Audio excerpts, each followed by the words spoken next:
La 4G Batelma vous présente Ni Vaovao.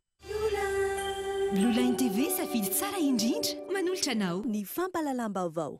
Professionnels du bâtiment ou particulier, pour vos articles de bricolage et de construction, choisissez Batimax. Batimax, la qualité au meilleur prix. Manolotra anao ny fampalalam-baovao.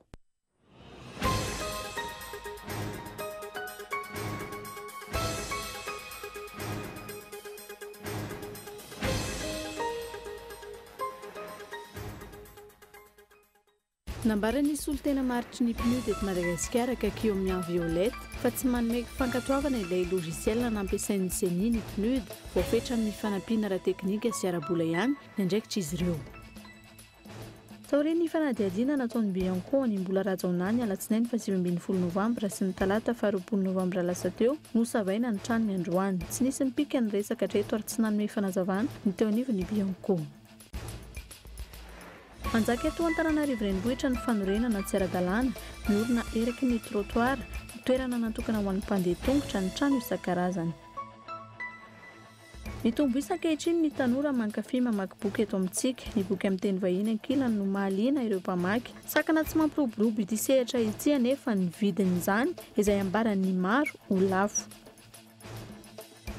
Farany any ivelany eritaona katroka omaly no nialan'ny filoham-pirenena Zimbabweana teo aloha teo amin'ny fitondrana taorian'ny fidinana an-dalambe nataon'ny mponina sy ny tafika. Firenena potika sy ravana navelany taorian'ny 7 taona ny tantanany. Eritaona tsy aoriana tsy mbola hita taratra ny fanovana mpanantenan'ny filoham-pirenena vaovao zarazara ny hevitra ny vahoaka. Nantsipiriny avy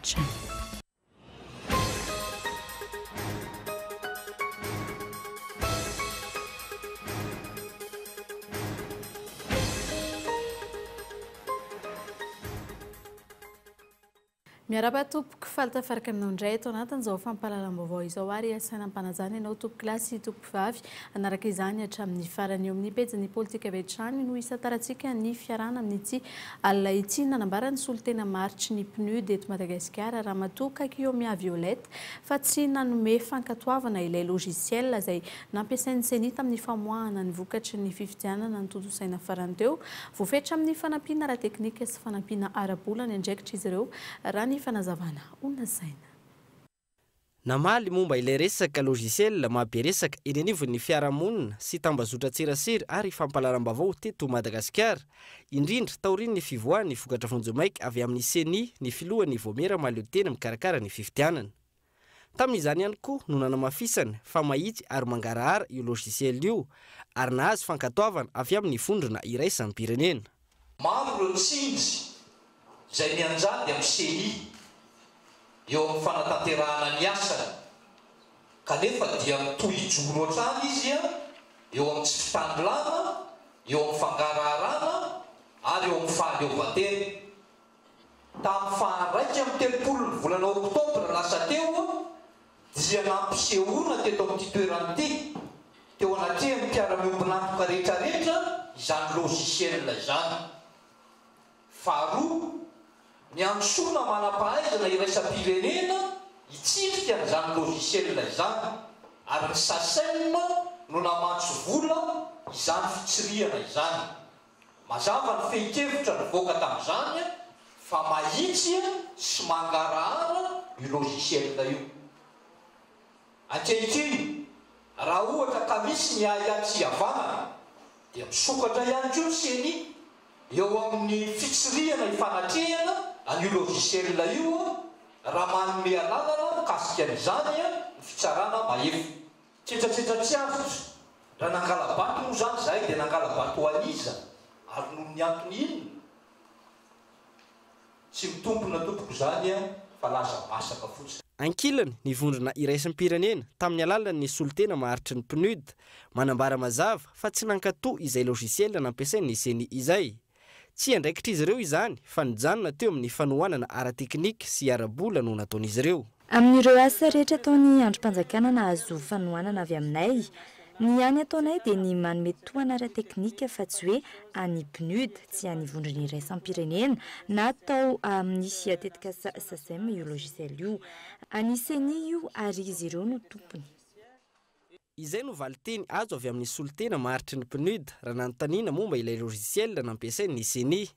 Nijanona tamin'ny fanohanana ara-teknika sy ara-bola no nataon'izy ireo hoy Kakiomia Violette. Mipetraka ankehitriny ny fanontanianany amin'ny hoe inona ny tanjon'ny CENI tamin'ny filazana fa nahazo fankatoavana avy amin'ny vondrona iraisam-pirenena ity logiciel ity ny 1 Oktobra 2020 teo ary izao no mafisina androany izao.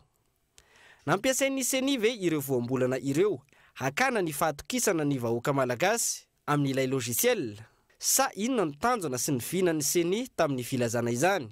Efa napozin'ny CENI ve fa isy ny tsikera maro hitranga any aoriana ka ny vondrona iraisam-pirenena no nampiasaina? Ireo no aya sy fanontaniana an-tsain'ny mpanara-baovao amin'izao fotoana izao. Fanandritra ny fanaovan-tsiny ny fandrotsahan'ny vondrona Eropeanina vola tao amin'ny kitapom-bola SACEM teny amin'ny fobe-toerany CENI na ny sanandroany no nahitana fa efa mirona sahady any amin'ny fanatanterahana ny fihodinana faharoa amin'ny fifidianana filoham-pirenena eto Madagasikara ireo fianakaviam-be iraisam-pirenena na diam-bola amin'ny alarobia 7 ny volana novambra izao azy no hamoaka ny voka-pifidianana ofisialy ny fitsarana avo momba ny lalam-panorenana rao ary ny fanadiadiany Andry Larson. Faminaniana Satsindrimandry no azo ilazana ny fihetsiky ny fianakaviam-be iraisam-pirenena izay mirona any amin'ny tsy maintsy anatanterahana fifidianana filoham-pirenena fihodinana faharoa eto Madagasikara na dia mbola tsy namoaka ny voka-pifidianana ofisialy aza ny fitsarana avo momba ny lalam-panorenana. Ny talata 20 Novambra lasa teo no nanambarany SADC tamin'ny alalan'ny Dr Stergomena Laurence Tax fa tokony anaiky ny vokatry ny fifidianana filoham-pirenena fihodinana voalohany izay hamaritra ireo kandida roa iona amin'ny fihodinana faharoa amin'ny alarobia 7 Desambra ho avy izao ny rehetra ary mila malalaka ny olom-pirenena hividy malalaka toy ny tamin'ny fihodinana voalohany izay kandida tiany hitondra ny firenena. Ny ampy-fankasitrahana manokana ny asa no totosain'ny CENI io fanambarana io na dia teo aza ny fanakianana maro samihafa avy amin'ny kandida ny fiarahamonim-pirenena ny ampy fikirakiran'ny CENI ny voka-pifidianana sy ilay logiciel nampiasana. Midika izany fa efa mampirisika ny rehetra hanaiky ny voka-pifidianana izay tsy maintsy isy fihodinana faharoa. Bolana anio io foronana ho any amin'ny fihodinana faharoa sahady io ny fanehoan-kevitra ho solotena mahatry ny PNUD Violette Kakiomia sy Giovanni Di Girolamo ambasador amin'ny vondrona Eropeanina monina eto amintsika androany nandritra ny fanaovan-tsony ny fandrotrahan'ny vondrona Eropeanina vola ao anatin'ny kitapom-bola ny SACEM teny amin'ny fobe-toerany CENI na ny sany io atoandro io. Tranga izay heverany mpanara-baovao maro ho fitsabahan'ny fianakaviam-be iraisam-pirenena amin'ny raharaha anatiny samy malagasy ho fanehoan-kevitra mirona sahady ho any amin'ny tsy maintsy anatotosana fihodinana faharoa amin'ny fifidianana filoham-pirenena io mialohan'ny hamoahany fitsarana avo momba ny lalam-panorenana ny vokatra ofisialy amin'ny alarobia 7 Novambra ho avy izao. Mikasika ny fifidianana izay hatrany dia tsy nisy ny fidy ary tsy nahazo ny salanisa 900 ny HVM atao Ambovombe Androy raha tsy nisy ny fanerena sy ny fanambazana vola nataony solombavam-bahoaka Mila Vonjy Philobert tany an-toerany ity farany izay nanantena fa ahazo salanisa ambony ny HVM amin'ny mahateo amin'ny fitondrana azy ary ny fanadihadiany Gaetan Andrianslava. Efa notanterina teto amin'ny fampalalam-baovao fa noterena tsy maintsy fidy HVM ny mponina tao Ambovombe Androy nandritra ny fifidianana ho filoham-pirenena afarany teo notambazana vola ireo sofifokotany na ilika tsy handray anjara amin'ny fifidianana izay fantatra fa tsy mitovy firehana amin'izy ireo tsy ny tao tsara agny ihany iray amin'ireo toerana nandalovan'ny député Mila Vonjy nahitana izany ihany koa ny tao amin'ny commune na Andalatanosy. Izany hoe zany ny olona fantany fa hifidy azy ihany najano tao anaty lista. Le koatra zany anao ohatra tahaka ny Ambondrombe, bureau de vote ny Ambondrombe zany. Io zany misy mpifilia maromaro. De le mpifily ao zany fantatra fa hifidiny any Rajoely. Fidiny numéro 13 zany. Fa l'effectif ny janona ihany hoe 500 ohatra l'effectif de mijanona 500. Fa le olona ao anatin'le lista zany tsy misy olona ao Ambondrombe ihany. Olo-kafa mihitsy zany mameno lista zany.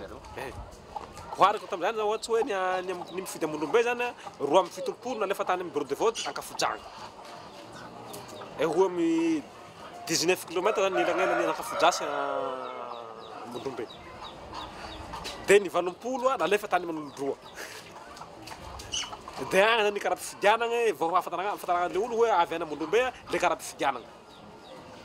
firy% mpifily io titra tsy zay tsy nahafaky mifily tao 60%. Zay zany lesoko voalohany ary le mpifidy manontona na tairo vadibazy le lista zany dia tsy hahafahan'olo mifidy. Ahoana moa zany le hahafahan'olo handeha hifidy agny amin'ny 18 km 20 km zany le toerana namindragna le anarany ahoana no hahafahan'olo handeha hifidy. Tsika manivohitra tsisy bisy hoe handeha bisy na tôbily fa handeha tongotra. Raha tsy nisy fanerena sy fanambazana vola io, tsy nisy nifidy ary tsy nahazo vato ny ASVM tany an-toerana raha ny fanazavana. Ny zavatra angatahiko zany ary ny hafatra tiako hapita amireo namana aty amin'ny distrikna Novembre sy ny faritra Andriamanontolo zany miasa tsara rehefa tonga ny fampelezan-kevitra. Fa kosa rehefa tonga ny fidianana avelao ny olona safidy malalaka. Fidy zay ty na rakoto na rabe rehefa tiny dia avelao izy fidy rakoto. Faka azy sereserena le vahoaka. Dia ankoatran'izay io zany minoahy nareo fa raha ohatra zany tsisy halabato io tsisy faneterena io tsy voaka zany io zany tsy maintsy misy candidat tsy mivoaka. Fa mahatonga azy mbola mahazo vato dia ny faneterena. Fa raha fa tsy terena ny olo dia misy olo hafa baraka. Tena tsy hahazo vato na ray azy. Arak'izany, tsy tokony ho toerena natambazana vola ny mponina mandritra ny fifidianana. Voararany lalàna zany ary misy ny sazo mifandraika amin'izany ho an'ireo izay niopefy. Manana zo isafidy izay tiany ny olona tsirairay avy ary manana zo andray anjara amin'ny fifidianana hankalalahana tanteraka. Lafa mavaoafa kosa indray taorian'ny fanadihadiana nataon'ny Bianco animbola rajona ny fa 7-20 sy ny 20 Novembre lasa teo dia nosavaina ny trano ny androany tsy nisy nipika lohatreto ny resaka ary tsy mbola nanomay fanazavana ny teo anivon'ny Bianco teny an-toerana ary Ramialarivo Albertin. Nandritra ny adiny 8 no nisavan'ny Bianco ny trano fonenan'ny mbola rajona ety Ambomanga kely. Toy ny nampiantsoana azy teny amin'ny Bianco izao fisavana izao. Raha ny angom-baovao voaray teny an-toerana. Antota taratasy no tena nisavan'ny Bianco, raha ny fanazavany ny mpisolo vava azy. Toy an'ilay raharaza ny antsoina azy teny amin'ny Bianco no antony nahatonga n'ilay fisavana raha ny antota taratasy izay nomeny ny manam-pahefana anay ny alohan'ny fisavana izay natao. Io moa tsy miteny manam-pahefana izao ny zavatra tadiavina eo fa jereny daholo ny entana savainy hatrany anaty kiraro savainy hatrany anatin'ny ataontsika hoe armoiran'ny ankizy fa taratasy no tena jereny zany. Zaho manokana aloha raha ny antota taratasy tao ataoko hoe taratasy tsotra tsy dia hitako hoe makaiza loatra fa eo moa tsika hita ny voatra ny toedraraha.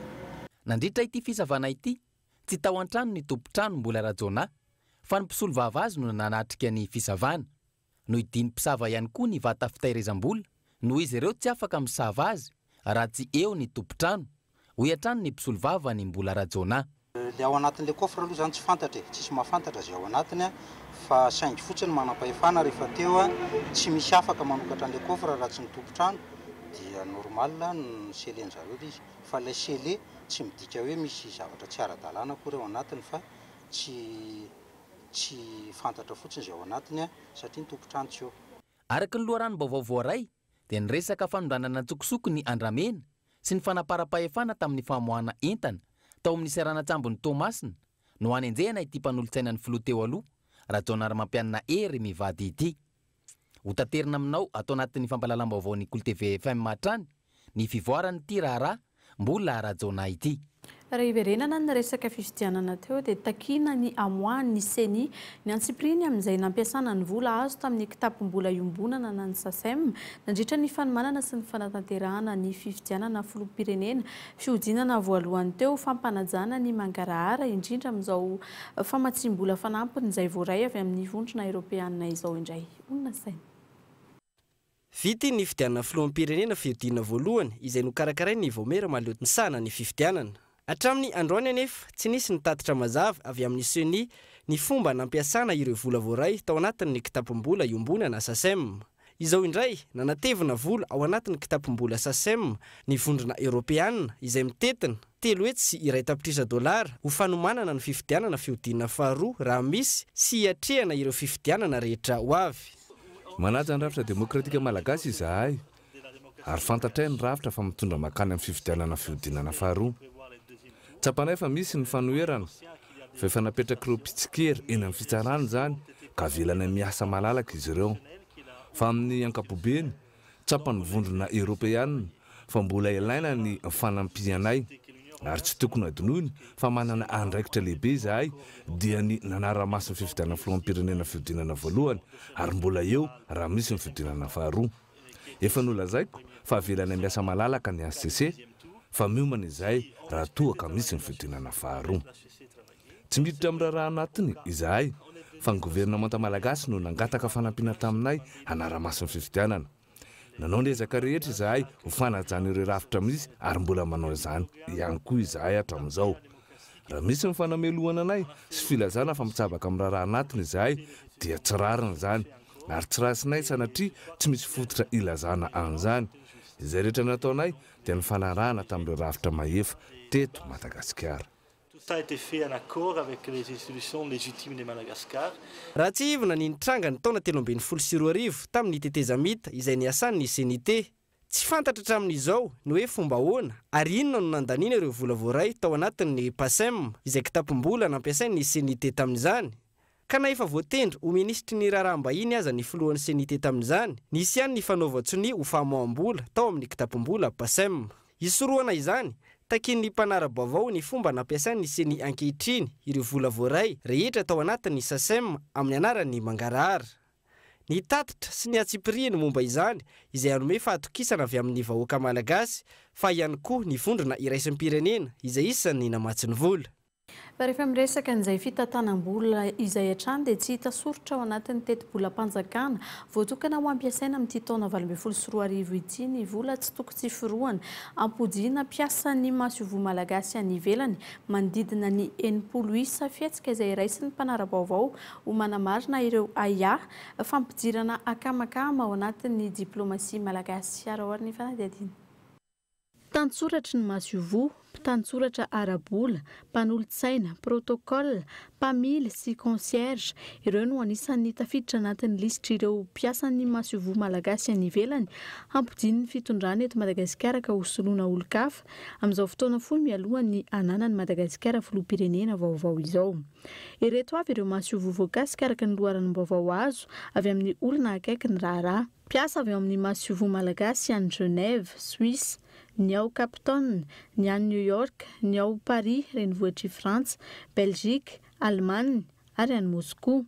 Raha ny fantatra fotoana fohy mialoha ny fampelezakevitra teo no nampafantarana ny fampidiana azy ireo olona voakasika ireo. Naoty izay navoakan'ny tale misahana ny fitantanana ny piasa eo anivon'ny ministeran'ny raharaham-bahiny sy ny tale misahana ny fitantanam-bola amin'ny piasam-panjakana ao amin'ny ministeran'ny vola na ny DGG FPE. Vola tsy tokony tsy forohana miovaova araka ny toerana misy ireo piasa ireo no hiala amin'ny kitapom-bola-panjakana amin'ny fampidiana azy ireo miaraka amin'ny entany sy ny vady aman-janany. Teti-bola izay sady tsy voasoratra ao amin'ny lalàna mifehy teti-bola-panjakana ho an'ity taona 2024 ity no tsy hita soratra ao amin'ny teti-bola-panjakana na simpantsiana 2024 ihany koa kanefa dia izao ezahana atao amboletra izao. Raha tsy ivona ny fanehoan-kevitra ny manam-pahaizana amin'ny diplomasia sy ny fifandraisana iraisam-pirenena Radanoara Julien omaly teto amin'ny fampahalalam-baovao ny Kolo TV fikasana hametraka ny akamakama amin'ny ora farany na sompatra atao amin'izay fitondrana ho avy manaraka eo no anton'izao fampidiana tampoka ireo piasan'ny masovo malagasy any ivelany izao. Hatreto naniezaka nitady fanazavana avy amin'ny ministeran'ny raharaham-bahiny momba ity raharaha ity aza ny mpanao gazety tsy mbola misy afaka manome fanazavana ireo tompon'andraikitra. Fa iato vetivety ato anatin'ireto dokavaratra ireto isika mialoha ny anarahana ny toyan'ny fampahalalam-baovao izay resahana ny fahalinan'ny tanora amin'ny vakiboky ankehitriny fa eo ihany koa ny fahavonona ny eto anivon'ny fiadidiana Antananarivo anadio ny fako analan'ny fako rehefa ny sedra fanakianana mahavaivay rehefa avy eo ary.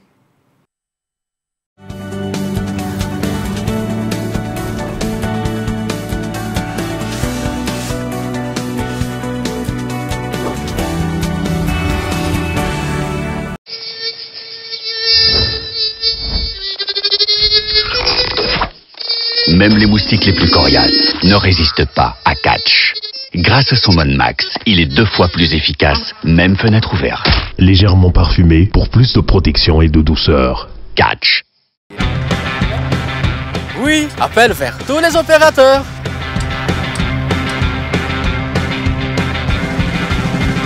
Oui, appel à l'international inclus. Oui, mes SMS, je ne les compte plus.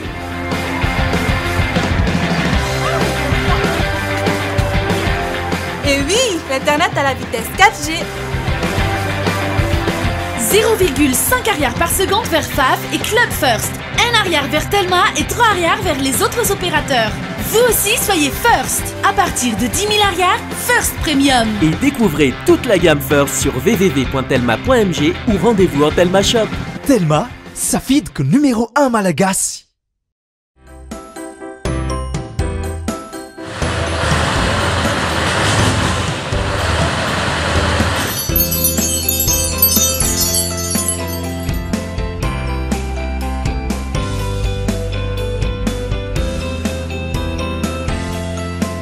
Professionnels du bâtiment ou particuliers, pour vos articles de bricolage et de construction, choisissez Batimax. Batimax, la qualité au meilleur prix. Dans mon quotidien, j'ai besoin d'Internet en permanence. Pour mes recherches, mes mails, pour être à la page des actualités, mais aussi pour communiquer avec mes amis. Et après une longue journée de travail, quoi de mieux que de se détendre devant la télé à regarder ma série préférée, tant qu'elle n'est pas occupée par le match de foot de mon mari ou les dessins animés de mes enfants. Tout ça grâce au Blue Line. Profitez de la box 4G Blue Line connexion illimitée et le décodeur Blue Line TV avec toutes les chaînes à partir de 169 000 arrières par mois.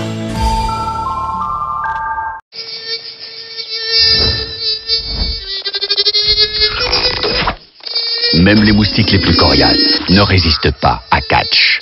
Grâce à son mode max, il est 2 fois plus efficace, même fenêtre ouverte. Légèrement parfumé pour plus de protection et de douceur. Catch.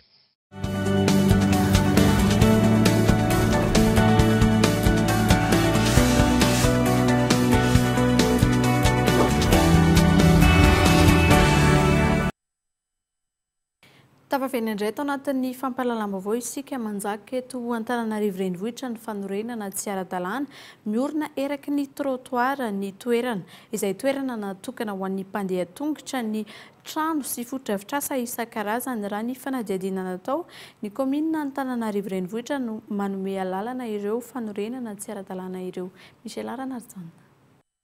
Eto Analakely tahaka ny hita amin'ny sary, zara misy atsasa metatra tahaka izao ny elanelana eo amin'ny arabe fandehanan'ny fiara sy ny trottoir natokana ho an'ny mpandeha tongotra. Mifanete tahaka izao ny trano izay voalaza fanahorin'ny komina Voatsihela sy ny mpivarotra amoron-dalana. Raha ny fanazavan'ireto mpivarotra izay nisafidiny tsy hiseho tarehy ireto, efa manomboka mitoetra tsikelikely ireo mpivarotra amin'ireo box amoron-dalana ireo. Trano anankiray fotsiny, tsy izay trano anankiray fotsiny dia trano fitaratra anankiray taloha dia ity parking ihany. Dia lasa mitatra be izany. Dia tsy fantatra ilay izy hoe aharitra sa tsy aharitra amin'ilay rehefa vita ny disambra amin'ireto tsena amin'ny mpivarotra reheto. Arabe foana mihitsy ny tamin'ny arabe foana mihitsy iny a. Fikambana mpivarotra nanao any fivarotana iny ka tsy fantatra hoe mandataro be araky ny tompony arakaraky ny tompony mampisokatra sy tsy mampisokatra azy. Tery zara misy andehanana intsony arabe n'Antananarivo indrindra ny eto Analakely. Saika nitovy ny valitenin'ireo olona sendranay, ny komina Antananarivo no manome lalana an'ireo fanorenana tsy ara-dalàna ireo. Lasa miokupé be ny lalana zany ny olona amin'izay femivatra tany tsy ara-dalàna. Raha zany zao manelingelina ny lakan-drano, tena ilay eny ambony lakan-drano no metahany olona ny any. Tsy mety mihitsy zany aloha raha mbola le eto Antananarivo zany lasa hoana zany mikorotana be, tsy tentenenana foana zany. Lasa hoana rehefa zanazy tsy misy mahendrika ny tanan-dehibe intsony zany hoe ville de Madagasikara zany. Fahateren'ny lalana eto Andrenivohitra aloha tena tery satria le mpivarotra zany lasa mibe dia be no ny ao amin'ny komina mihitsy zany amin'izao no mametraka mpivarotra tsy hoe le mpivarotra ny droit fa zaro mihitsy ny mivarotra ny trottoir sisy ny arabe rehetra rehetra izay no mahatonga an'le mpivarotra feno ny arabe dia tery ny lalana amin'izany tery ny arabe. Lalana zany tena tery satria ohatran'izay hoe mpivarotra tena be ambanivohitra rehetrarehetra lasa miakatra mitady vola aty fa tsy haiko hoe inona ny antony dia lasa mitombo isan'andro ilay mpivarotra. Ny hitako fotsiny hoe ohatrany hoe afaka mipetraka izany dia mahazo alalana avy any aminy any fa tsy haiko hoe ahoana ny fanarahana fa fananganana trano tsy ara-dalàna vokany mifangaro ny arabe natokana ho an'ny fiara sy ny lalana natokana ho an'ny mpandeha tongotra. Tsy nahazoana fanazavana androany avy eo anivony ny komina Antananarivo renivohitra. Raha ny zava-misy aloha misy ny lalàna mifehy izany saingy raha ny eto Antananarivo manokana manjaka ny kaboraraka. Amin'ny lafiny fandriampahalemana kosa indray aiza ny toy ny fanadihadiana ny raharaha izay namoizana aina mpitandron'ny filaminana miisa 3 tany Fianarivon Atsinanana farany teo.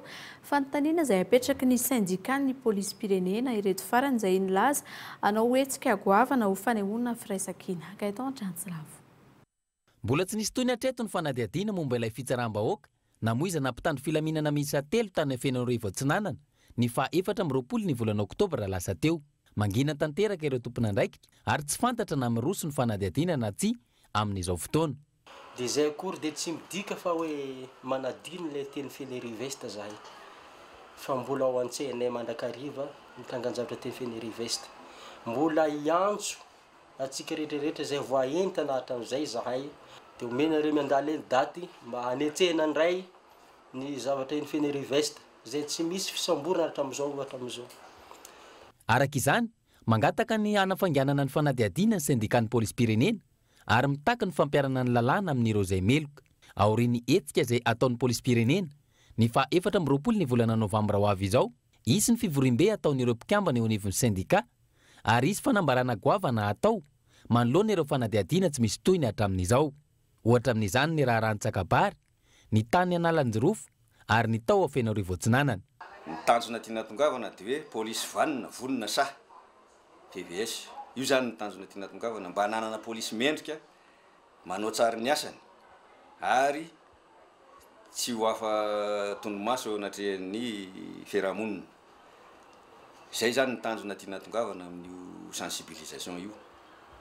Dia eo koa ny ady amin'ny tombotsoa-imbonana amin'ny zavatra tsy rariny sy ny tsindry azo lena fa nitsakitsahana ny zon'ny mpiasa sy ny zon'olombelona, ny fanampenam-bava, izany rehetra izany no antony mahatonga anay hanao an'ilay sensibilisation. Ary io sensibilisation atao io officiel io ara-panjakana satria nahazo alalana mazava tsara tamin'ny ministera sy ny direction générale ny polisy ny hanaovana an'io. Tsisy atahorana io zany fa mazava tsara. Samy miandry ny vokatry ny fanadihadiana sy ny fampiarana ny lalàna avokoa, na ny mpitandro filaminana na ny olom-pirenena ankehitriny.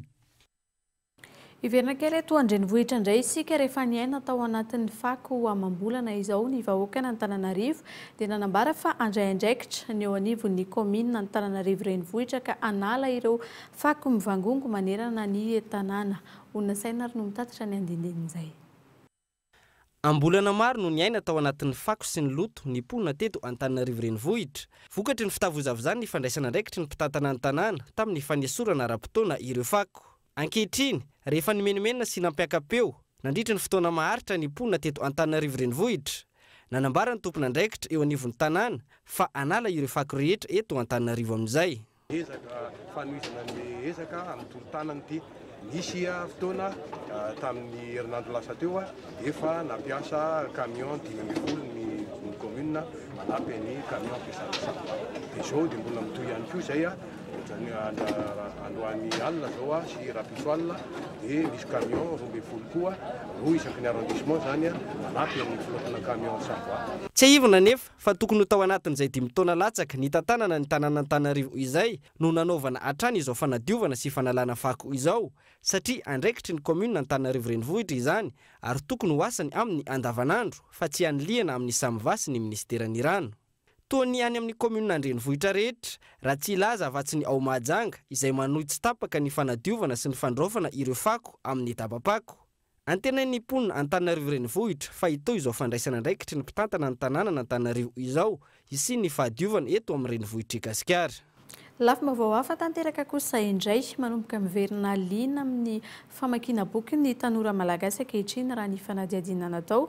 Ny boky amin'ny teny vahiny hatreto no tena mahaliana ny mpankafy ary sakana tsy mampiroborobo izay vaky boky izay kosa ny vidin'ny boky izay lafo amin'ny ankapobeny raha ny fanehoan-kevitry ny maro. Miantarandrianaivo.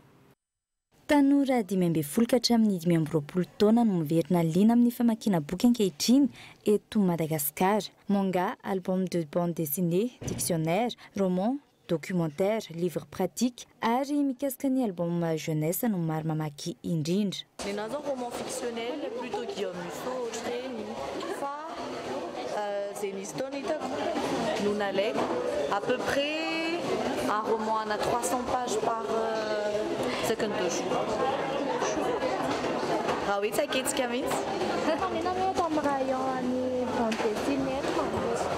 Misy dia akanyina koa zany le tsy dia any fa mihoatra amin'le tena mamaky lavabe zany dia mba angakanyina koa sady mijery sary mijery soa fa ela aloha fa tany amin'ny fa tany amin'ny 10 taona lasa no namaky boky efa somary zazatany mijery ohatr'izao tsy dia fa tsara ohatry malalina ankizy hitako hoe misy amin'ny vidéo dia ohatran'ny zatra tsy dia mamaky. Raha jerena ny eo amin'ny salanisa dia tanora sy mpianatra mipefa mamaky boky raha tao aminay dia hita hoe liana fa saingy eo amin'ilay karazan'ilay boky no misy ezahanay ao sahazany zareo. Hatreto anefa azo lazaina ho vitsy hoarina ny any amin'ny firenena hafa ny tany mankafy famakiana boky eto Madagasikara. Any la Frantsa ohatra, tanora 3 amin'ny tanora 4 mamaky boky avokoa araka ny fanadihadiany CNL na ny Centre National du Livre.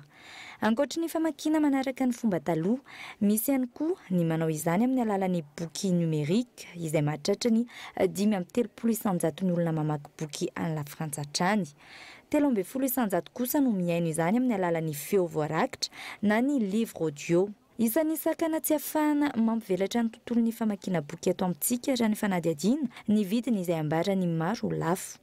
Vidina boky eto Madagasikara lafo satria vitsy koa ilay izy ny tena marina dia na manafatra koa ara sarotsarotra ho an'ny zareo mpanafatra boky moa ny fanotana eto izany tsy dia misy sarotsarotra koa ny fanotana sarotsarotra ohatry mamaky boky rehetrarehetra fa fianarana ilaiko dia izay tena fianarana ilaiko aloha vakiko ohatrany hoe passion zany izy dia misy karazana boky hafa anaovako ny passion. Sarasara ihany zany le boky hoe tian'olona hoe boky gasa boky sasa satria samy manana ny voalohany ny mpamaky rehetrarehetra fa mandeha ihany boky hoe na boky momba Madagasikara na boky gasy dia misy mankafy bebe. Ny roman zany roman jeunesse satria ny atao aminay tsy na mandray ankizy koa dia ny roman jeunesse ny roman jeune adulte ny fiction zany misy koa mankafy documentaire fa effectivement zany raha jerena roman zany tena mpankafy sy ny bande dessinée. Manomboka miroborobo ihany koa eto amintsika ny famakiana boky anaty finday na amin'ny alalan'ny PDF. Nisy androany famarotana boky tamin'ny vidiny 5 ariary kilao teny amin'ny FM Analakely izay nahavory olona maro tokoa. Lafy vaovao hafa ihany koa asa azo everina ho tsotra nefa mahavelona ankonana ny asa fivarotana sy fikirakirana ny gazon eto amintsika mandidina ny 200 isa eo no isan'ny gazon vitan'ny ralava sy ny ankonana mandritra ny andro iray izay anotaterina aminao anatin'ity fanadihadiana manokana ity. Sokajiana ao anatin'ny asa madinika ny fanamboarana sy ny fivarotana gazon kanefa fidiram-bola maharitra sy amelomana ny tokantrano. Raha ny fanazavana azo, ny vanim-potoana fahavaratra sy ny latsakorana no fanaovana sy fifitrandrahana ity asa ity. Manodidina ny 100 sy 200 ariary ny vidiny iray amin'ny gazon eto amin'ny dig. Manodidina ny 30 hatramin'ny 5 cm eo ny refiny ary eo amin'ny 5 cm eo kosa ny ahavony. Eo amin'ny 200 isa eo no vita mandritra ny andro iray. Tsy mifidy tany na toerana anirina ny gazon rehefa tonga any amin'ireo mpanjifa raha ny fanazavana. Efa ely tika. Firy isan'andro. Azon raty ihany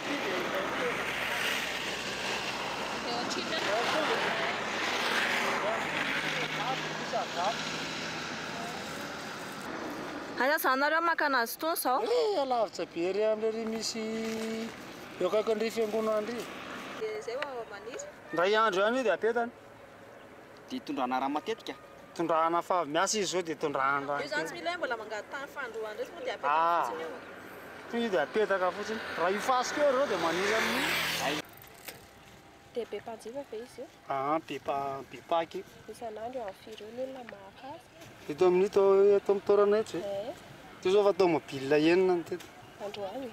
Dia isan'andro mahita ohatr'izay foana. Isan'andro indraindray anankefatra, indraindray 3. Tahaka ny asa rehetra ny fanamboarana sy ny fivarotana gazon, tsy mora ny mitatitra sy ny mivarotra azy. Ankoatr'izay, ilaina ary tsy afaka misaraka amin'ny asa ihany koa ny finiavana sy ny faharetana, indrindra fa ny fanajana ny asa. Eo amin'ny maresaka resam-pirenena no amaranantsika ny fampahalalam-baovao amin'ny tsy alay ity. Herintaona katroka omaly ny alan'ny filoham-pirenena Zimbabweanina teo aloha teo amin'ny fitondrana taorian'ny ny fidinana an-dalambe nataon'ny mponina sy ny tafika firenena potika sy rava ny navelany nandritra ny 7 taona ny tantana ny herintaona tsy aorian'izay mbola tsy hita taratra ny fanovana sy ny fandrosoana izay nampanantenain'ny filoham-pirenena vaovao nizarazara ankilan'izay ny hevitry ny vahoaka ny toerana France 24. Raha toka tsy ny kely soroka tamin'ny fanoherana ny fanjanahantany sy ny fanatontoloana no nandraisan'ny vahoaka afrikana maro an'i Robert Mugabe, isan'ny nahazoana ny fahaleovantena ho an'i Zimbabwe ny 1 Novembre taona 520 firenena potika sy rava ny ady, taremarika ara-toekarena mihipa sy famerana ny fivoarany maha-olona no navela ny taorian'ny 20 taona ny tantanany toy ny mpitondra afrikana maro, isan'ny fomba fanao politika mamoetra na afantarana ny Robert Mugabe ny fikifirana amin'ny fahefana. Mbola tsy nananeritreritra hiala teo amin'ny fitondrana ny tenany, 2 andro mialohany nanonganana azy, ary lazany mbola hitarika kongresy lehibe tao Zimbabwe ny 7 Novembre taona 17 teo ihany koa ny fitadiavan-tseza ho andro namana sy tapaka mialohany hialany eo amin'ny fitondrana. Rehefa nidina an-dalambe ny vahoaka niaraka tamin'ireo tafika anohitra ny fitondrany Robert Mugabe tao amin'ny renivohitra Harare, niala teo amin'ny fitondrana ny tena ny 20 ny volany Novembre taona 17 nodimbiasan'ny Emerson Mnangagwa ity faran'izay nilaza ny ametraka ny tena demokrasia. Herintaona ty aoriana mizarazara ny hevitry ny mponina, ao ireo milaza ho nankasitraka ny fitondrany Mugabe noho ny fisian'ny fanohanana sy ny tantsoroka ho an'ny tanora tamin'ny famoronana asa sy tetika samaro. Ao ireo disy fanantenana nilaza fa tsy mbola tafiakatra toy izao ny fitanga ny vidim-piainana tao Zimbabwe tao anatin'ny 10 taona. Nahitana fivoarana ny toedra rahany ny toerana ho ny fitondram-panjakana. Ankilany, nampatsiahan'ny fitondrany Robert Mugabe hatrany ny famonoan'olona misa 9 nataon'ny mpitandro ny filaminana ny volana Aogositra farany teo nandritra ny fitokonana momba ny fifidianana. Lors de manifestations post-électorales. Izay ihany koa tompoko kilasy tompoko vavy no entina indray manakatona tanteraka ny pejin'ny fampahalalam-baovao tamin'ny tsy alina ity. Ankasitrahany ianao tsy nisaraka taminay hatramin'ny farany manome fotoananao indray raha mipitso felma tompoko.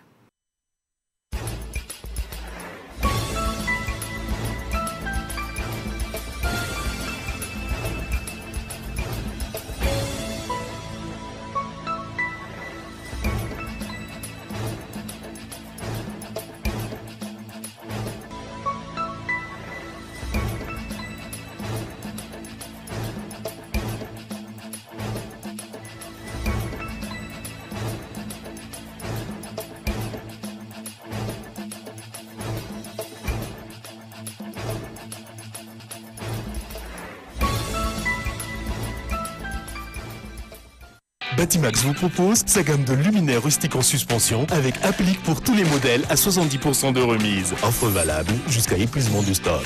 Alors, n'attendez pas. Batimax, la qualité au meilleur prix. Nanolotra anao teo ny fampahalalam-baovao.